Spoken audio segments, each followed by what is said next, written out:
Hey, Josh. Thanks for the handoff. That was a great setup.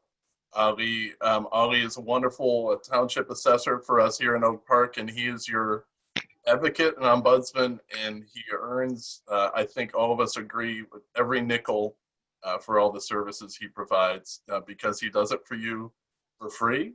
And this is, well, at no cost to you, I should say. People in the city of Chicago don't have this township assessor function. And a lot of the suburbs, they have township assessors, but Ali is really a leader among them. And actually, he's the head of the Township Assessor Association because they look to him for all the great talent and insight that he provides. And we've had the benefit tonight. So thanks everyone for this deep dive. Ali set it up. What I'm going to do is talk a little bit about our function as a Cook County Assessor, and then our assessments this year in Oak Park. And then, because I know you're Oak Parkers, you'll have lots of great questions, so we'll have the moderated Q&A, and then we'll make sure we have plenty of time. So Ali said it perfectly, that there is a function that has to do with paying for all of the services that we get in Oak Park, and that is wrapped up in something, in this word that's called a levy. Just think of the levy as a pot, as a number of dollars that have to be collected each year, and he said it's $220 million. So that we don't control that at the assessor's office. Actually, our assessments that we do don't influence the amount of money that's collected, as he said. What we do at the assessor's office is think of us as the steward that's about equity in that process. So 220 million has to be collected. How do we divide that obligation that's collected among us? We do it on the basis of market value of all the different properties in Oak Park, and it's our job at the assessor's office to be that mirror. Think of us as we're a mirror on the market, where our assessment should reflect what's going on in the market and in the valuation of every home and every commercial property and every industrial property, so that we're allocating that 220 million obligation that we're reinvesting in our community equitably according to market value. And we do this every 3 years. So the important thing to know is Ali just gave you a lot of really good information about the status of your tax bills this year that you probably have already paid. You have a little bit less than 2 weeks, if you haven't paid it already, to have your property, the second part of your property tax bill paid before it starts accruing late fees. So please do get it in. But the thing to know is the assessments that you got this year from us at the assessor's office don't affect your tax bill until next year. So the tax bills that you are paying now reflect assessments that were in place under the previous cycle and the previous administration. So I just want you to know that what I'll be talking about tonight in terms of the assessments that we've done won't be yet reflected in your tax bill. It'll only be reflected next year. And so how do we come up with these assessed values? I know many people have asked questions about this over the years. And basically, we try to put ourselves in the feet of buyers, just like you would. The thing that makes that complicated is that we are 250 people at our office valuing 1.8 million properties. So what we have to do is take the data that we have about buildings, so their construction, their footage, and we look at this bundle of characteristics for all the different homes. And then when we look at the transactions that happened in the community over the last couple of years, and then we match that. We see, okay, the market appears to be paying this much per square foot for this kind of home in this location. And we try to slice it and dice it as closely as we can, and we test it against actual market prices paid to see how well the model's working. And this year, in my administration, we've really worked hard to do a better job of that. We've invested in new data, new people, new systems, new models. We put our models online on an open source software platform that everyone can see, can kick the tires, can actually see as it's being developed and edited, and people can comment on them. And as good Oak Parkers do, you tell us where things seem to be going wrong, or where we should be knowing things that we might not know about. And I know several of you who might be joining with us tonight have told us about, hey, you don't seem to be measuring these kinds of buildings correctly, and so that could be throwing your model off. And this is like a good topic because we are valuing lots of properties with automated mass models. It's only as good as the data that goes into the models. If there's not good data, if there's erroneous data about buildings, then when those buildings transact, the model might infer the wrong things about how much per square foot is being paid if we're not measuring the amount of square feet right. Or if we're applying that to other houses where the measurement of square feet is wrong. So we're really focused on not only putting our models out there, but also focusing on what can we do to improve the data that we have so we'll be that better mirror to the market. And what I'd like to do is just share with you a little bit some of the where we were when we sent out the assessments this year. I think that the first thing that says it all is this slide. So the 2020 reassessment of Oak Park residential properties, and you'll note that it's dated February 29th, 2020. So we were due to reassess Oak Park this year. It was early in the process. We're really proud of the work that we've done. You'll see a couple of different metrics that we had that made us feel comfortable that we had accurate assessments, that we were reducing some of the bias and regressivity and numbers, and we sent them out at the end of February. And then lo and behold, COVID was already a field in the land, and then just a couple weeks after that, we closed our office. All of us went into lockdown, and we had to make a call because we knew that COVID was going to hit the economy in a dramatic way. It was a sudden stop for so many people. So many people lost their jobs.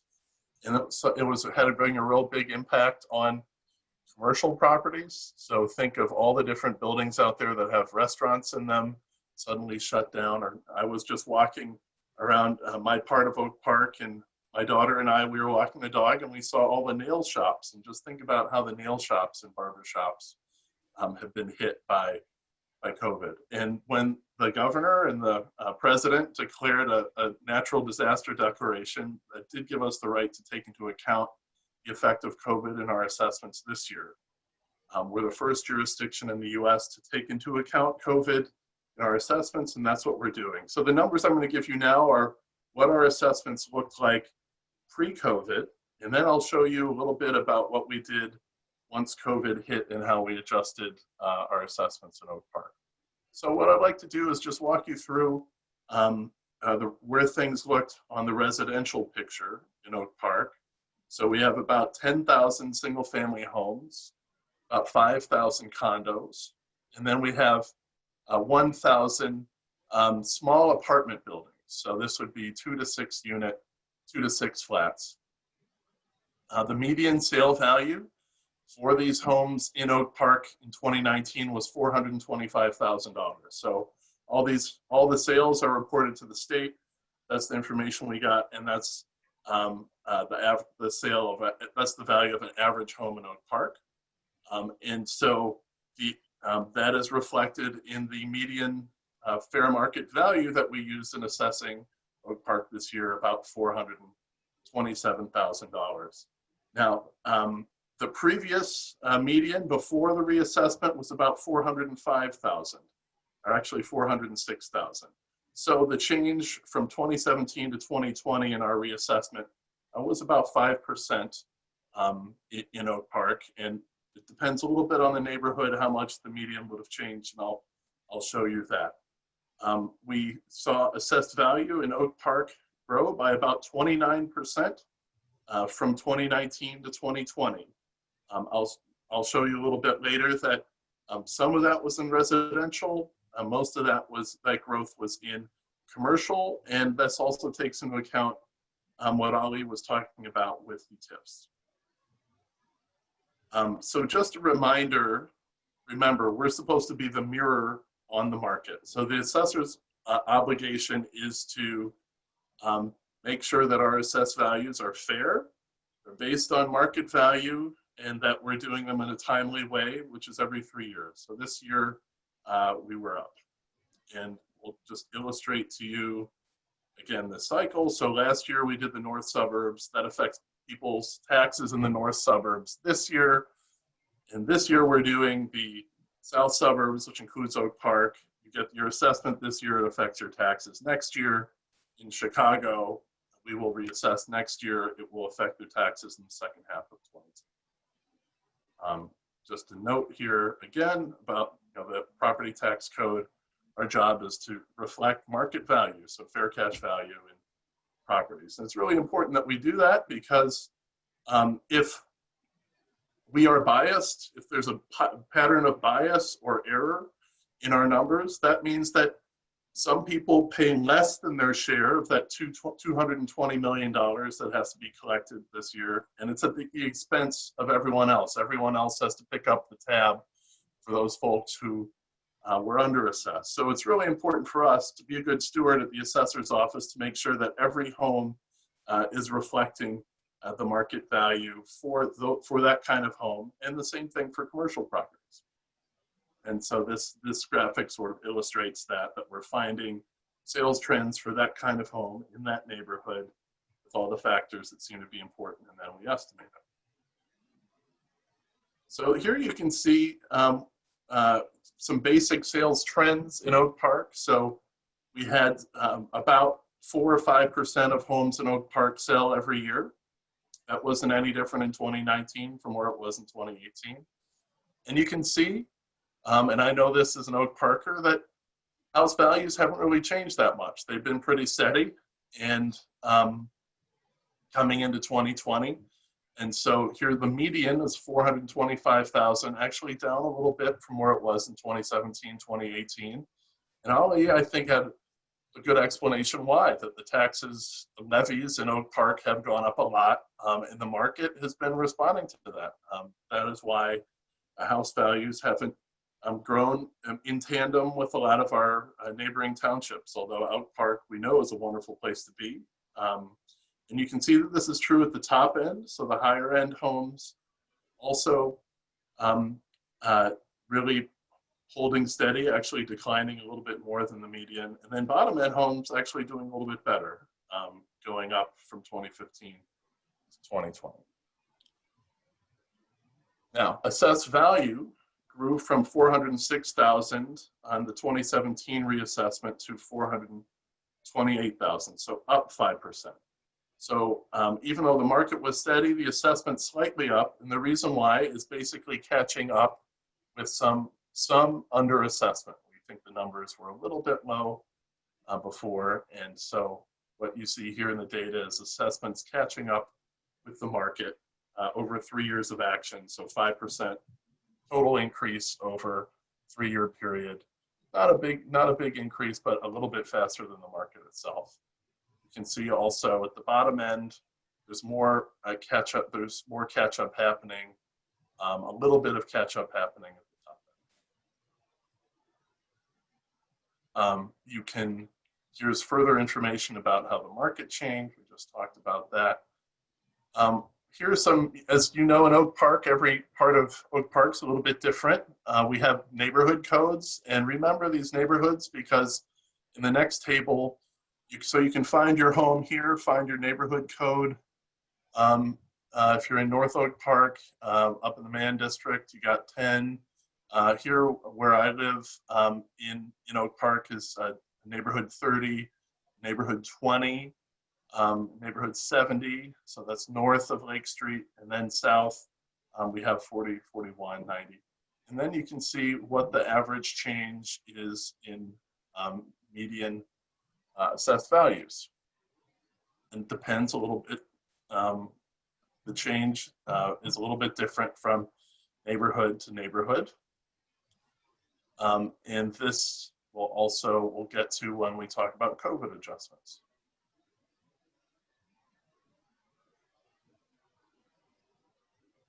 So how are we doing in terms of making our system more equitable? This is one of the topics that we're talking about tonight. Well, there are statistical measurements that we can use to see in terms of, are we being biased in our assessments? Are we being accurate in our assessments? The numbers are in so far. We think we're within industry standards now. So there are 3 different measures here. I don't want to get into the gobbledygook. We are doing a deep dive tonight. So let me just tell you that the COD is a statistic that measures accuracy.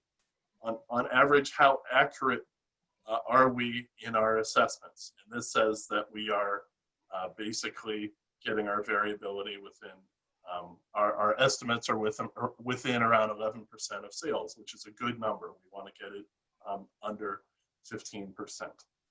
The PRD and PRB, these are measures of, is there a bias in our assessments? So that we tend to systematically underassess one group or overassess another group.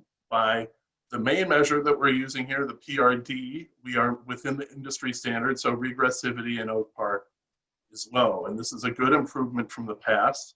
Another indicator says we have a little bit more to go on that, the PRB, and I think that's what's telling us is that we need to do a better job on making sure that we're getting at measuring all the different factors that influence house values at the top end and the low end, and make sure that we have good data about buildings too, that they're up to date. So what this chart is showing is that our accuracy, we think, is significantly improves this year in 2020 over the Barrios administration. The Barrios administration looks like made some progress in accuracy, and we think we made a big improvement based on this statistic in 2020. And that means we're doing a good job of being a good steward in measuring residential house values. You can see a decline here this year in the price-related, this one measure of regressivity. So we're reducing the inequity that was there systematically in single-family home assessments. And we want to get that down to 1. We are working on it. I think to make a further improvement in it, we have to get more accurate data about buildings, make sure that all the building data that we have is up to date, and then maybe make sure that we're modeling right if there's a renovation or something, that we're doing a good job of modeling that effect and the effect that it has on value. Here's another measure of regressivity. This is the one where we're not looking as good. And we need to get it down. And I think, again, what this is telling us is that we need to make sure we have good data about buildings. Here's the last little bit that I think is useful, because it tells you how the pie is changing. So Ali says there's $220 million of levy that has to be split up amongst us this year. That may grow a little bit next year when these assessments that we have here in place come up. And you can see that in 2020, homeowners' share of the pie is decreasing. So residential is going from 534 million before the reassessment to 621 after the reassessment. Again, this is before COVID. So a little bit of growth, but not much. Remember that 5% on average increase in residential assessment. We see commercial growing pretty significantly from 122 million to 228 million. So not 100%, but a little bit less. And that reflects several things. That reflects new construction. We have the new high buildings downtown, like the Vantage, the Emerson, and others. That's adding to this base. And we're also seeing factors that the market, that we think that a lot of the larger buildings were underassessed before. So we think we've, using all sorts of different data from the market, we think we're capturing in a good systematic way, something closer to where market is for commercial properties. So commercial share of the pie growing, the average homeowner's share of the pie decreasing. If the pie if your share of the pie is decreasing, in principle, that means your share of that 220 million levy should also decrease. One caveat to this is we have 2 different other things that happened. So we sent out these assessments in February. Since then, we've had COVID, and we have sent out COVID adjustments and made COVID adjustments to properties in Oak Park. And what I've done here is give you a map of, this is what we did is we estimated the impact of COVID on single family homes based on using federal regulators and models of unemployment. If unemployment changes, they predict a certain impact on single family homes. We use that. We use some other factors that we can look at from the public markets, talking to brokers. And if we look in the south suburbs, you can see that the range of adjustment is between, in some communities in Cicero that we think are especially hard hit, values down 12%. In Oak Park, we see values down more like 8 or 9%. And let me zoom in on us here in Oak Park, and again, you can find your neighborhood. You can all get this on our website if you go to the COVID adjustments page. So you can see if you are in Northwest Oak Park, let me zoom in one more level.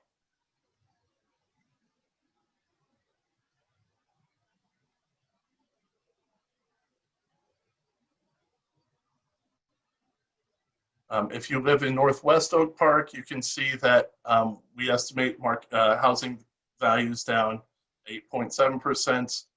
If you go south of Lake Street, we think it's closer to 9.5% decline from the impact of COVID. We made this adjustment to every single family home in Oak Park, regardless of whether you appealed. But we had to do this after you sent in your appeals in February. You might have done them through Ali. Just know that everyone in Oak Park is getting that adjustment on top of the assessment information that I just sent out. Just briefly, I want to just give you some insight on what happened with commercial in Oak Park, and then we can get to our discussion. So you'll remember that there was a commercial property value almost doubled in Oak Park before COVID adjustments. The first part is apartments. Well, let's look at what the commercial base looks like in Oak Park first. We have 357 large apartment buildings, so this is 7 units or more, 67 office parcels, a commercial retail 226, and then a little bit of industrial, which is warehouses basically. You can see in apartments, things that we assumed. I know we might have some folks here who do own larger apartment buildings, so they probably have seen this already. We assumed that for the very big institutional buildings, so this would be like the Vantage, you'd see a cap rate assumed of 5 to 5%. So that's a multiplier on the annual operating income. And you can see what the typical value per unit would be estimated to be. You can see how this might differ from smaller properties, more regional, to the smallest, but more than 7 units. This would be the average value per unit that we assumed. And I think most people would agree that this is in line with where the market was when we reassessed it this year. It actually might be a little bit conservative. Here's what we assume for office. So it assumes a 6% vacancy rate already. Pretty high cap rate, so this is assuming a pretty conservative number. For retail, we assumed a vacancy rate of 5 to 6%. Again, this is before COVID. And then you can see what the value was for a typical commercial property, pretty big range there.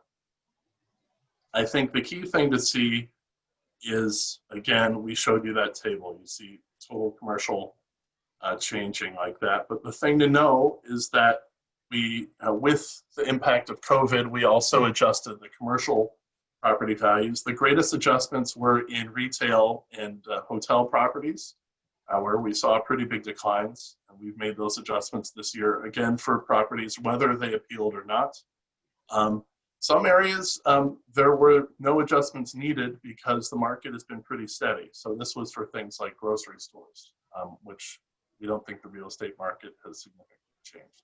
So with that, What I'd love to do is just, I know we're all going to have good questions as Oak Parkers. Why don't we just go right into it, and we can go in the moderated Q&A and then have a good discussion from there. Thank you very much, Fritz. That explains a lot.